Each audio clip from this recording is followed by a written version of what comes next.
canonisation de Marguerite Bourgeois, c'était évidemment un grand événement pour les CND, pour les sœurs et pour les associés. Personnellement, ce n'est pas le grand déploiement qui m'avait impressionné. Je savais que Marguerite Bourgeois était sainte, mais Marguerite Bourgeois n'est pas une personne, une sainte, juste pour les CND, sœurs et associés. Mon père pensait ça. Il priait Marguerite Bourgeois pour moi et pour les CND, et j'avais beau lui expliquer que Marguerite Bourgeois n'était pas seulement pour nous, il n'y avait rien qui y faisait. Bon, mais ça c'est la réalité. Le fait que Marguerite Bourgeois ait été proclamée sainte d'une façon officielle, ça dit clairement que c'est une sainte pour toute l'Église et pour tous ceux et celles qui veulent la prier, l'honorer, l'aimer. Et je suis encore touchée de l'amour que les gens, tant de gens, ont pour Marguerite Bourgeois. Dans la canonisation, il y avait bien sûr de la splendeur à Rome, mais c'est pas rien, Rome. Le Vatican, cet immense édifice, la basilique, là, et tout. Mais il y a quelque chose là-dedans, il me semble, qui rejoint l'imaginaire des Québécois, des Canadiens, des gens de tous horizons.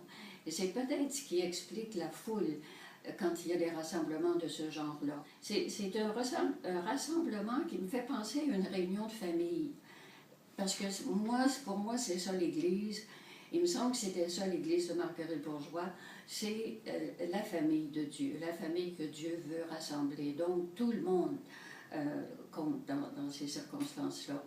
Et quand il y a des réunions de famille, ce qui me frappe toujours, c'est qu'au départ, les gens disent « c'était vraiment très agréable, on devrait se revoir ». Et puis, pour se revoir, il faut créer des rencontres, il faut les imaginer, les organiser, rassembler les gens. Et je pense que c'est ça que ça a fait beaucoup la canonisation, ça a rassemblé les gens. On l'a vu aussi, moi je l'ai vu, j'étais à Ottawa à l'époque, alors on est tous venus évidemment à Montréal pour jouir de l'événement. Et il y avait une foule immense, il y avait de la joie, de la fierté.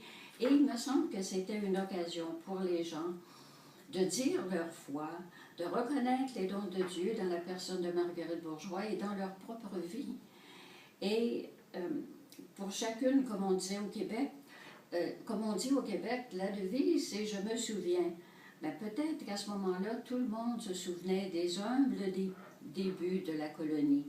Marguerite Bourgeois était là, et la canonisation, la célébration qu'on a eue avec elle, il me semble que c'était l'occasion de nous rappeler qu'elle était là déjà, il y a plusieurs années, évidemment plusieurs siècles même, mais qu'elle est encore avec nous.